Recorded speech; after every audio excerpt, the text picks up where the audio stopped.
somewhere I'm gonna live. Like, iba for if not in the Philippines, I'll to have ano eh. Pero alam mo yun, parang maganda lang yung parang iba yung ginagawa. May bahay lang dito. Pero sa Pilipinas pa din.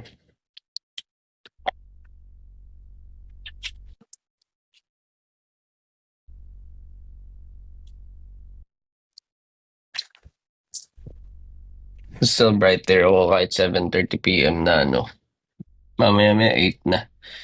Taas pa rin ako worried. Like for example, when I did my music video, um, spent so much time that it didn't matter kung medyo late na kasi at least the sun was still up. So we can maximize, di ba? Everything.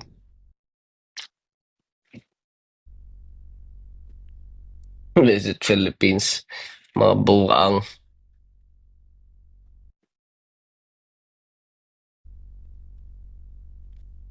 Lagi sila ganyan kaikling air. Well, didn't have a choice.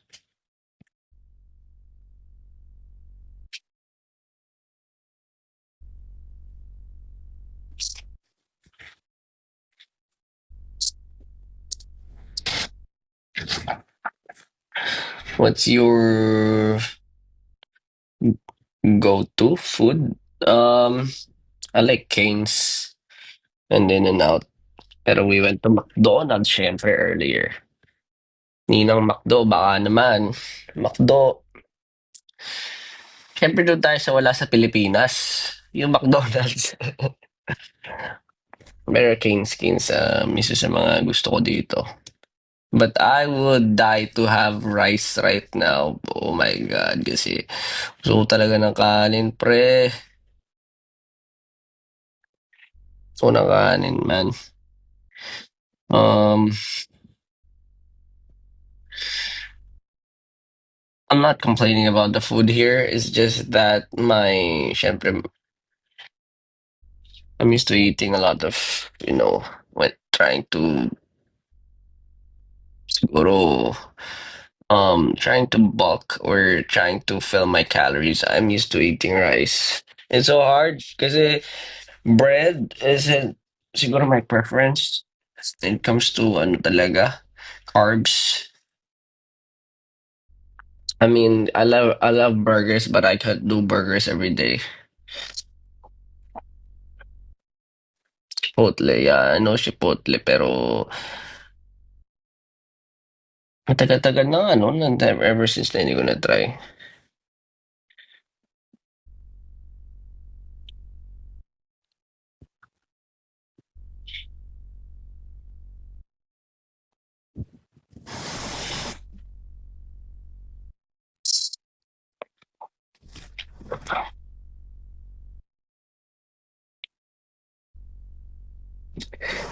Hmm. Ito't nagka-calorie deficit ka. Pero nasobrahan na kasi wala akong tulog recently. So, sobrang payat ko naman. Before, dati nagka-calorie deficit ako. Pero iba yung pag nagbabag ka. So, depende. Kasi pag nagbubuhat ako, dun ako kumakain ng marami. And right now, nagbubuhat tayo. Pero kulang na kulang tayo sa tulog, which is not good.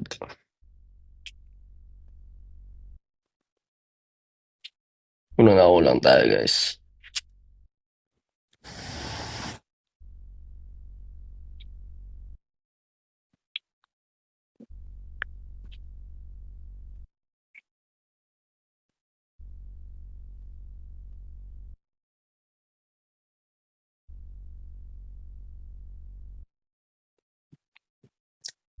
Gawa tayo straight, boss. What do you mean by straight? Sleep. Hindi. Punta ako ng family ko. Tonight, kain kami. Then work. Then repeat. Usually naman ganun. Ganda lang dito sa sa bintana. Ang mura na sasakyan dito.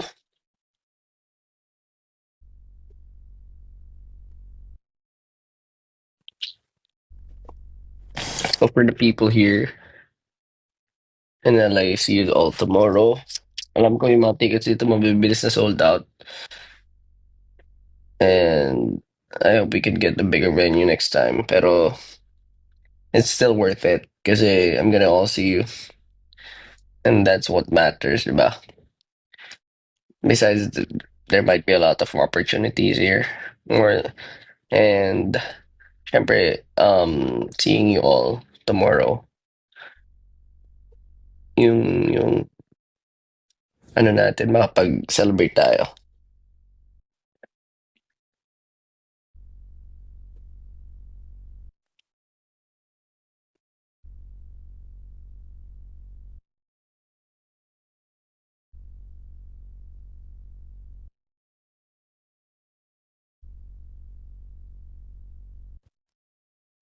Oh! Mexican bigla, eh, no?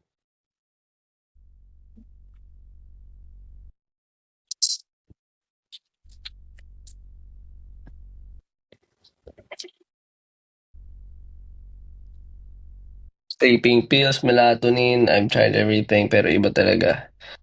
Um, kailangan ko, ano, kailangan ko ng peace of mind. I feel like peace of mind na kailangan ko. Hindi yung mga, ano,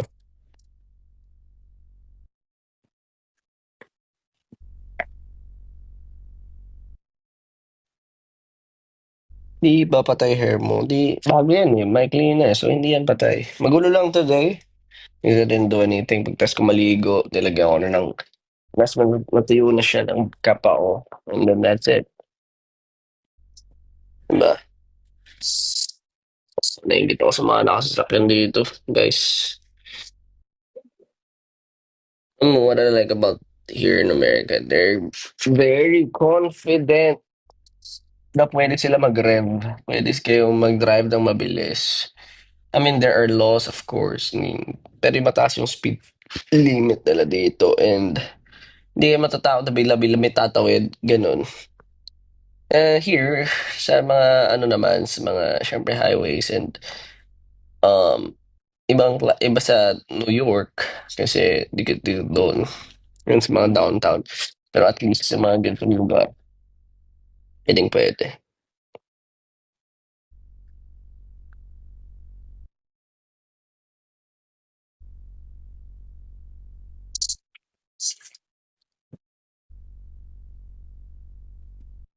Ay, Josh, see you in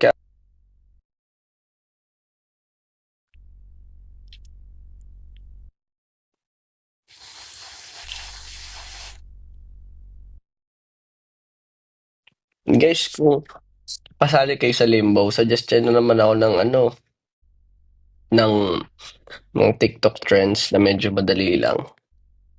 Kasi, ano eh, mga lumalabas sa newsfeed ko, puro either mga games, self-help, mga ganun eh. Or about the things that I've been learning to do eh. Wala na masyado yung mga trends na TikTok. Yun, medyo ano lang,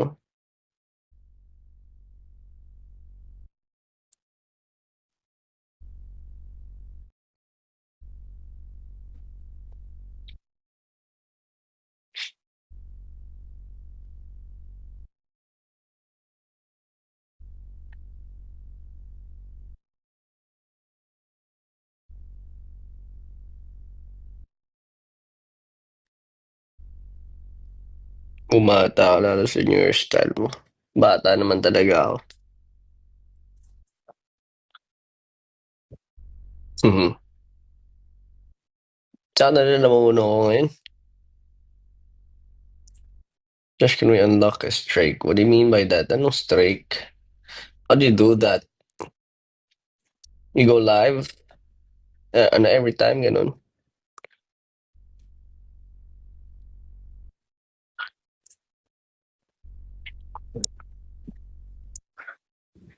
Hope you all are doing great. Hope you all are fine. Sana lahat kayo okay. And for the people here in America, CO sa mga stops and of course in Canada. Yun lang, nangangamusta lang. Eh, nanghihingi ng TikTok trends kasi medyo kanina pa ako nag-scroll nung nasa ano, biyahe kami pero nahirapan ako maghanap. Nails. Here are my nails.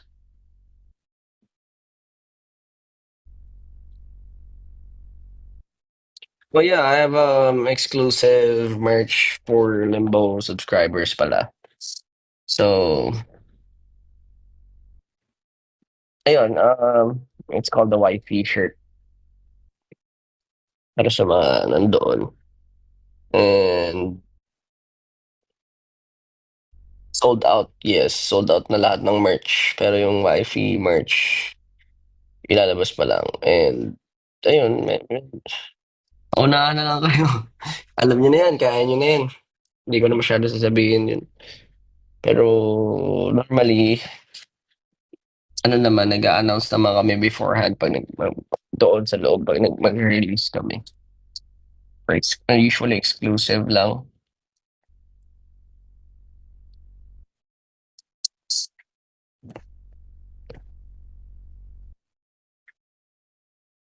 Sorry, anong limbo? Limbo is, how do I say this? Ang exclusive safe space ng mga, well, I'd say people who wants to interact with me or want to have a community. Siyempre yung 18, usually kasama na sila, may mga, di ba, parang public groups, ganyan. Pero Limbo is my own community that I made. So, ayun, I'm more active there than the outside world. Uh, I post contents, exclusive contents. But yung pinaka-importante yung may community. And then, yeah, yeah, marami akong inaano dun, pino-post dun more than outside.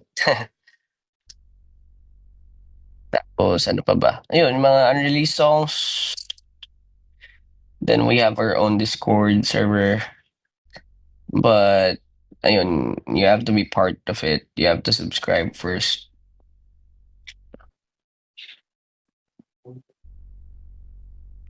Where did the name Limbo come from? Uh, kasi yun yung ano eh, di ba? Yung parang kawalan. It's close to void, being the void. Pero, siguro inspiration ko about Limbo is, naalala ko kasi yung, when I was playing, Devil May Cry, so napupunta siya sa Limbo. Pag mapupunta siya sa Limbo, dun yung parang other part or yung parang meron sa Marvel, 'di ba, yung multiverse. So, yun yung alternate universe ni Dante and other monsters there. So, parang double-edged sword siya na pag nandun ka, marami kang magagawa, marami kang maso-solve, but at the same time, parang may mga missions ka na or mga challenge na mahirap din.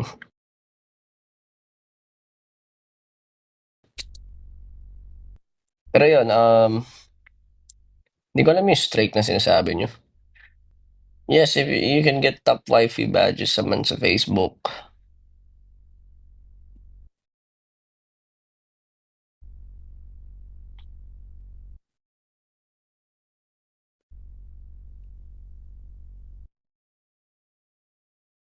Or, salamat. Mga nanonood. See you all next time. Magnesium.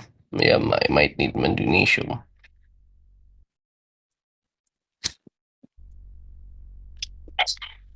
I'm trying to live healthier.